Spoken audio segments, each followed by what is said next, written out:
Hello friends, नमस्कार, जय जगन्नाथ। मु सुप्रभा आज आपण आउट फ्रेश ब्लॉग रे स्वागत करूची।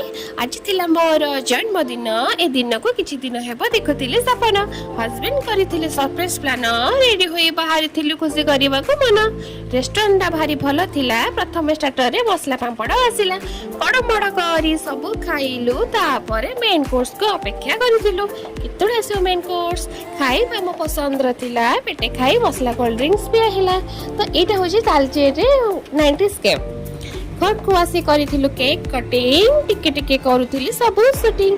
जदि वीडियो आपन भल लागे तो लाइक शेयर सब्सक्राइब कर देबे। आ मो सहित टिके सेलिब्रेशन कर दियंतु। नियंतु श्रेया तो सब केक खाइ देला। आपन भी टिके खाइ दियंतु। अरे अरे अरे अरे अरे अरे अरे अरे देखो तो केमती होची केक खाइबे। किछि खाइबनी, सब मु ही खाइबे। ठीक अछि। देखो देखो देखो ना आपन भी टिके खाइ दियंतु। केक टी बहुत टेस्टी थिला। तो जदि वीडियो भल लागे तो लाइक शेयर सब्सक्राइब कर